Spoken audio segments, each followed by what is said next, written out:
आज हम जैन धर्म के बारे में विस्तार से बात करेंगे। यह भारत के प्राचीन धर्मों में से एक है जो अहिंसा, सत्य और आत्मानुशासन के सिद्धांतों पर आधारित है। जैन धर्म के संस्थापक के तौर पर सबसे पहले तीर्थंकर ऋषभ देव और 24वें तीर्थंकर महावीर स्वामी का नाम लिया जाता है। सबसे पहले तीर्थंकर ऋषभ देव, इन्हें जैन धर्म के संस्थापक माना जाता है। ऋग्वेद में उनका उल्लेख मिलता है। ऋषभ देव ने तप और साधना का मार्ग दिखाया। वर्धमान महावीर जो कि 24वें तीर्थंकर हैं, उनका जन्म 540 ईसा पूर्व में कुंडग्राम जो कि वर्तमान में बिहार है वहां पर हुआ था।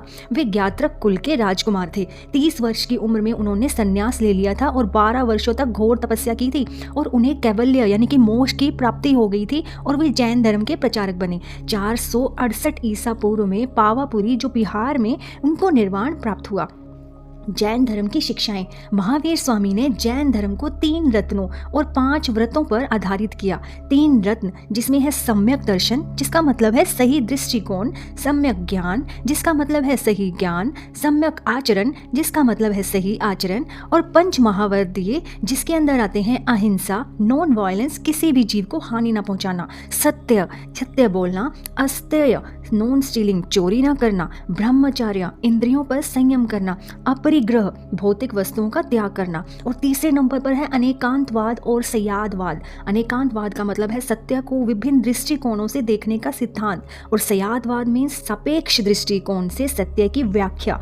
जैन धर्म की संगति यानी काउंसिल्स, तो सबसे पहली संगति है जो कि 4वीं शताब्दी ईसा पूर्व में हुई, वो पाटलिपुत्र में आयोजित हुई। शतूल भद्र ने जैन ग्रंथों को मौखिक रूप से संकलित किया। दूसरी संगति जो कि 512 ईस्वी में हुई, वल्लभी गुजरात में आयोजित हुई। जैन धर्मों को प्राकृत भाषा में लिखित रूप में संकलित किया गया। जैन धर्म के विस्तार के बारे में पढ़ते हैं। राजाओं का समर्थन, जिसमें चंद्रगुप्त मौर्य जो कि भद्रबाहु के शिष्य बने, खारवेल जो कि कलिंग के राजा थे, जैन धर्म के बड़े समर्थक थे।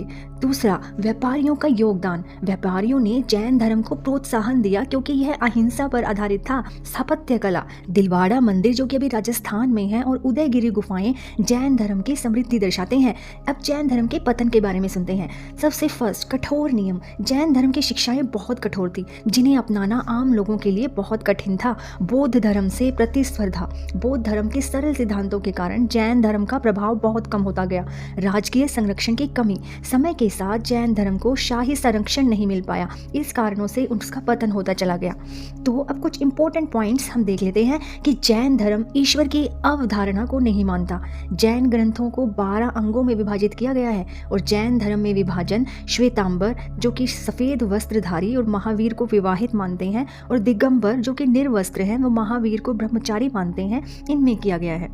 जैन धर्म का प्रभाव भारत के इतिहास, संस्कृति और दर्शन पर गहरा है। इसकी शिक्षाएं आज भी नैतिकता, पर्यावरणीय और स्थिरता और अहिंसा के लिए प्रासंगिक हैं। तो आज के लिए सिर्फ इतना ही। कल फिर मिलते हैं एक नए टॉपिक में। धन्यवाद।